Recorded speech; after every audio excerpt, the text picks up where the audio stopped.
Merhaba. It gives me great pleasure to share my ideas about how the fourth industrial revolution will and may have an impact on the gender relations, and particularly the labor market and gender relations in the whole world. So the question starts with, will I still have a job in a stage where machines are talking to each other, where robots are doing the things, where we don't really need people for the things to be done? What's going to happen to me? So in the age of robots talking to robots, what is going to happen to individuals in the labor market? What is going to happen to people who need work to survive, to get a paycheck, to send their children to school, to bring food to the table? Well, it depends. It depends. If you have the skills of tomorrow's business models, you will and you can have a job. Because tomorrow's business models will be completely different than today's and yesterday's business models. We are talking about a world, as I've said, the robots are talking to each other, artificial insemination, artificial intelligence is taking care of most of the stuff. The people really do not really have, the nature of the business doesn't really need individuals to the extent that it needs now. So things are changing.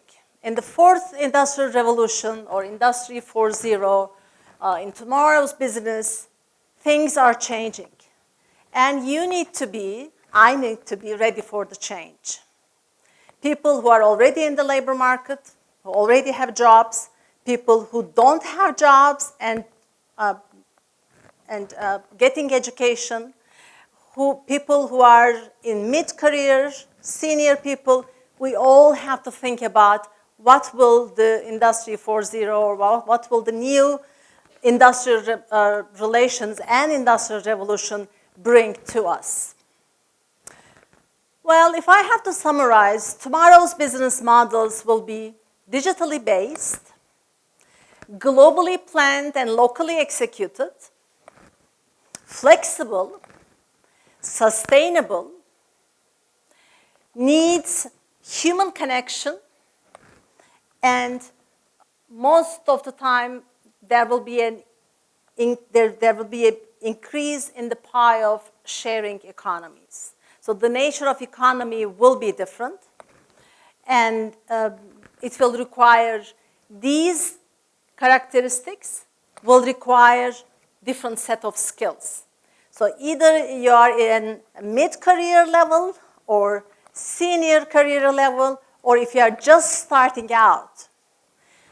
We all need these skills. Digital literacy.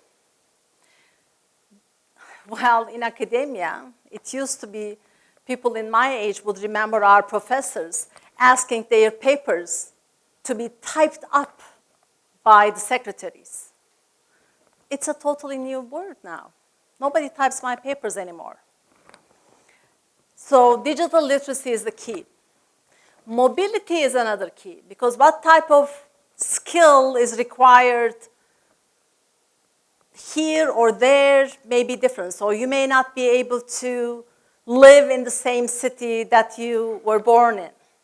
You may need to go to another place, another city, another country to make a living. You will need soft skills, probably more than today. The emotional intelligence, empathy, communication, negotiation skills. These skills will be critical for those of you who will be creating this economy, who will be running this economy. Creativity and flexibility, again, will be a critical components of tomorrow's labor market. So in this new economy, in the Industry 4.0, the previously disadvantaged groups, women and the global south, may not be the disadvantaged groups anymore. Previously, today, we already know only 20 to 30% of women are in the labor market. And if we are even talking about the top management positions, we are talking about 1 to 10% of women being in the top management, including politics. But things are changing because the amount of people who will be working, who will have a job, will be the ones who are extremely well-educated ones. And women are having more and more education throughout the world, not only in Turkey. So therefore, women have a better shot in the Industry 4.0 than they have today and yesterday. And furthermore, women have these soft skills, the skills for negotiation, skills for empathy, coming from their primary socialization in the household. So, and the people in the global south, in general, a term used for economically disadvantaged countries, may not be categorically disadvantaged anymore. Because the machinery, the know-how, may be produced from global south with the technologies changing in nature.